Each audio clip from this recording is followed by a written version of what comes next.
and welcome to the Faith and Silence Podcast. My name is Tyler Bublitz, and welcome back for the 9th Sunday after Pentecost for the week of August 11th, 2019, and I'm excited to have you here. I'm excited to get into this week's podcast, and isn't it weird to think that just summer has been flying by? I know for me, I've just been thinking about it and considering it the last few days and how close we are to Labor Day weekend here in the States, and usually that's kind of an indicator of the end of summer, and it just feels like as fast as it was here, it is out the door and gone. And it's amazing. It's kind of a fun time as we are looking to kind of transition toward the end then of the church year. As we look at, for a lot of churches, you have Rally Sunday just around the corner, and the new energy that always comes into a church, I find around September, just being right around the corner, is just amazing. And it's really a fascinating and fun time to be going through a lot of this stuff. Realize if you're not working in a church that this is also usually the beginning of a very busy time of year for a lot of pastors as they are getting ready for this new education year, as they are getting ready for what is about to happen as we get more youth typically into the church, unfortunately just at that time of year. But I think it's one of those times where we're looking at building and continuing to build. And this week, I think, is a really interesting gospel text you'll find here in a few minutes, comparing it to last week's text. But it's really fun to think about, to consider, and to contemplate, wrestle with. And that's part of what faith is. And I think it's one of the things that we really need to continue to work on within our church communities, is understanding and showing that this is a lifelong process. This is something that we're constantly wrestling and working with. And especially with me being a youth minister at this point in my life, I'd argue it's something that we really need to continue to pass on to our kids, because I question at times if they fully understand how much we are wrestling with stuff and we're putting on the facade that we aren't. But before we get into this week's text, there's a couple things we need to cover. First and foremost, if you haven't checked out Working Preacher, I'd highly recommend it. Between their Sermon Brainwaves podcasts, their commentaries, their discussions. For example, this week, I was looking at it, thought I had this text basically figured out, and was starting to try to figure out how I was going to bring the science context in. I listened to a little bit of Sermon Brainwaves podcast and read through a couple commentaries, and suddenly found that I had parts of it, but there was some deeper meanings that I could pull out. And once I pulled those out, it actually made my job easier to figure out what then I was going to look at talking about this week. So, if you haven't checked out Working Preacher, I'd highly recommend it. For the pastor, for the layperson, I think there's always some great material there to actually further your knowledge and just to have some of that inner discussion as you contemplate what these texts mean to you and what does it mean for the church in the broader context. So I'd highly recommend checking out workingpreacher.org. The final thing before we get into this week's podcast is looking at the Twitter question from last week, which was multiple-fold. Are we putting the treasures in the right place? What are our treasures? Are they glorifying God? Are you giving enough thanks? And if not, how are you going to change that? And Tyler, man, you add very loaded questions, I feel like, at times. And I think this week helps to answer some of them. But I think it's one of those things that we often don't think about. We hear about, especially, again, remember, I'm a younger person. I'm a millennial myself. But I think we often talk to kids and people about talents. And you have been blessed in this. But we don't think about how does that relay enough into how can we use these gifts for God and use these gifts as a glorification and an echo and a response and a reflection of God to us. And I think it's one of those things that we need to think about, consider, and look at doing more, because we don't do it enough. And that, to me, is something that we really need to look at and contemplate and work with not only our kids, but our churches as a whole and understanding the different gifts that we have to help benefit each other. So let's get into the text for this week. The gospel text is out of Luke chapter 12, verses 32 through 40. There is a lot going on in these 8 verses. So I am actually going to read this because it's really hard to summarize because otherwise you're leaving stuff out. So starting in verse 32. Do not be afraid, little flock, for it is your Father's good pleasure to give you the kingdom. Sell your possessions and give alms. Make purses for yourselves that do not wear out, an unfailing treasure in heaven, where no thief comes near and no moth destroys. For where your treasure is, there your heart will be also. Be dressed for action and your lamps lit. Be like those who are waiting for their masters to return from a wedding banquet, so that they may open the door for him as soon as he comes and knocks. Blessed are those slaves whom the master finds alert when he comes. Truly, I tell you, he will fasten his belt and have them sit down to eat, and he will come and serve them. If he comes in the middle of the night or near dawn and finds them so, blessed are those slaves. But know this, if the owner of the house had known at what hour the thief was coming, he would have not let his house be broken into. You must be ready, for the Son of Man is coming at an unexpected hour. A lot going in there, and if I was to try to summarize this, it's a couple things, and Matt Skinner has a really good commentary this week on Working Preacher, and so if you're struggling with this, I'd highly recommend checking it out. First, to not be afraid. God is seeing you as part of his kingdom, and this is his gift. This is something he desires. Second, to be then putting our faith in something that does not pass away, like God, and then realizing that the gifts and different things that we have need to be amplifying praise to God.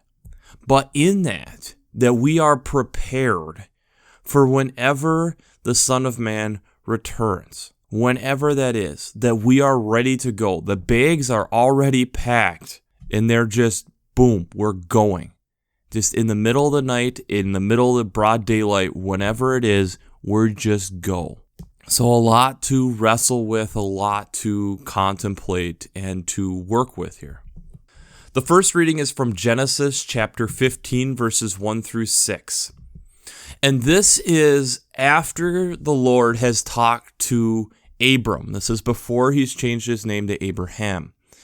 And he has made these vast promises to Abram. And Abram then brings up, but I have no heir. I have no one with my own bloodline with Sarai. So how is this going to come to fruition? How is this promise going to end up happening? And the Lord buckles down further and says he will have his own heir, and that his descendants will be the amount of counting the stars in heaven. And I think it's one of those things, again, where here is God making a promise, but then we have to have the faith, or Abram in this case has to have the faith to be able to understand that God will fulfill his promises, again, at his time scale, not necessarily ours. The alternative first reading is from Isaiah chapter 1, verse 1 and 10 through 20. This is, I feel, kind of a weird text to have in the Old Testament because it almost feels like a New Testament God to me as I'm reading this as just a lay person, an unordained person. Because you look at this and God is laying out that I am sick and tired of these burnt offerings. That's not what I'm wanting. I'm not needing these sacrificial offerings. And that he's wanting them to turn from the ways of the past that have led them astray and to just be obedient to him. And through that process, as it says, though your stains are like scarlet, they shall be like snow. Though they are red like crimson, they shall become like wool. That through the obedience of following Christ, he will forgive and remove these stains, which to me sounds very much of a New Testament God that we're getting here in Isaiah. This foretelling in a way of what is to come.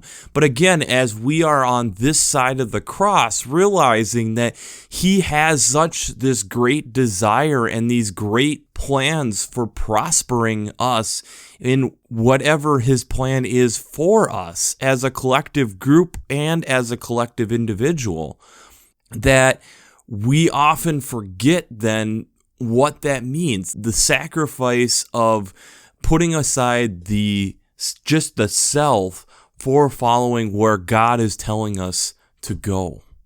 The psalm this week is Psalm 33, verses 12 through 22, and this is kind of a happy praise psalm that the Lord has this heritage that has been laying out for us, and that this isn't just the typical leader and who we're laying down our lives for this leader, but that he is a leader that of love, not of purely death through war. That his steadfast love is this helper in our times of need and will continue to penetrate our lives and steer it in the places of where he's going, and that this love is transformative.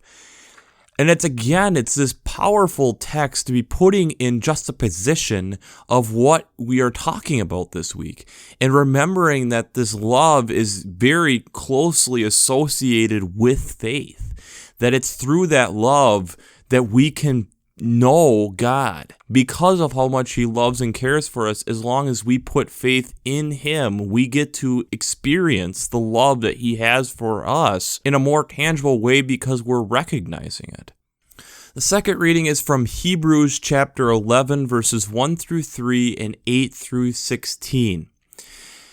I really like Hebrews, and I think Hebrews is an undervalued book in the New Testament personally, and I think it's one of those books that we partially overlook because we aren't 100% sure on who the author is. But this is one of the more popular passages in this book by far, and it's that affirming back to what Abraham followed what God said, and he continued the promise that God had laid out for him. And that we see this then through the generations. By faith, he received power of procreation, even though he was too old, and Sarah herself was barren, because he considered him faithful who had promise, coming from verse 11. And that through this faith that we have been received, that if we continue to pursue what God is calling us to do, to put ourselves in situations where God can use us, that he will, and that it will not be in vain, that it will be for the glory of God. So like I said, this is, to me, their early and initial take from this was all about faith and having faith in God, which I don't think is a wrong answer this week. And faith is kind of a hard thing to really deal with within science. There is parts of faith that are in science, kind of like when you're making the faithful judgment that you're checked all your instruments, that they're working properly, that you know the margin of errors on your different instruments. You're putting also faith in your hypothesis initially to steer you in the direction of answering the question that you are looking at observing. But when you look at this gospel text and you're thinking about what the second layer of this really is, it's the sacrifice. It's the sacrificing of the self to be prepared for when God comes. To be prepared for the situation that God is putting you into. Where Abram talks with God, okay, you've told me this. God adds on to the promise and continues to promise that he will have an heir, and adds to the promise with the descendants being able to be the stars in the heavens. What does that mean? That means that we have to be prepared for that. And I would argue that it's something that we can look to other animals and different things out there, and we see this. And I think it's really interesting when you compare people from different areas of the world, we see this also. So, for instance, I live in Minnesota, and Minnesota, as many of you may know, gets pretty cold in the winter. And so thus, there's a part of us that has to prepare for the cold. You have to prepare by buying your winter clothes. Prepare by making sure that you have cupboards full in case that you have some freak snowstorm and the power goes out, that you have food for a few days. Whereas my significant other lives in Arizona, and with living in Arizona, she has a much warmer climate, and there, when I've been down there, you're not doing as much preparing as in for winter. You might do some preparing for summer, where you're preparing for the heat. You're making sure that your air conditioner has been serviced, that you're making sure that things are working so that you can stay cool. But in worst case scenarios, that's why many of them have pools, is to figure out ways of cooling off. And at worst, you have a shady tree. We see preparing in that way, but I would argue that these are not the ways in which God is really telling us to prepare. I look at like bears, and especially the area that I'm in, we are black bear territory. And black bears, compared to a lot of other bears here in North America, are pretty timid. You still don't want to get in the way of a mother and her cub, but as you're getting toward August, September here, there is a point where the young has gotten to the point where it's becoming like a small adult. And so they are noticing that the days are getting shorter. And so with the days getting shorter, they know that they need to start gorging food, really. They're going to pick blueberry patches clean, essentially eat till they can't eat no more and might fall asleep in the blueberry patch. They're going to start then, as the days get even shorter, eating roots and different things of that nature to kind of help clog them up. And why? Because they know that there is a time coming, even though it may be still 75, 80 degrees outside, that there will be a time when there isn't food to eat. So they are prepared for that time when they are hibernating so that they can last the winter. And especially mother bears, because they have their children in the winter. They have them during this time while they are in a hibernative state. They need to make sure that there's not enough food just for them, but also for their young. Another example is migratory birds. Migratory birds, again, there has been studies showing that they are studying and realizing that the days are getting shorter. They are at this point probably finishing up or close to finishing up their second clutch, if they have a second clutch of birds. And the testosterone starts dropping, as we've talked about in podcasts prior to this. And they are going now working together to get ready. They start training. We'll start seeing geese more and more doing their training flights to get their wings built up. In the meantime, they have to start eating calories like crazy. Why? Because the winter hasn't come yet, but it's coming. They are preparing for that time when there will not be enough to eat, and that they are required to fly great distances to their wintering grounds, to where the food is. When I am reading this time and going through this text this time, God is saying the treasures that we hold on to that really have no gain to us. There is no benefit. There is no goal on having it help glorify God. We have to let go of. We have to be willing to let go of things that are keeping us from what God is trying to fulfill us to be able to do. It means that we need to be able to try to plan ahead, to try to be able to be ready. So if God says go, we say how fast? How fast are we going, God? How much are we just anxious and ready to go. It's not the anxiousness of being afraid. It's the anxiousness of knowing that God is coming and we're going and meeting our heavenly creator. But just in that excitement that we may have, it doesn't mean that we don't have to plan, that we don't have to be ready. And we know that even just within life, how often do we hear that this life was taken unexpectedly and that was way too soon? We don't know when our lives are ending. We don't know when that clock, that time, like we talked about a few weeks ago, when that time is coming and that we don't have any more time left.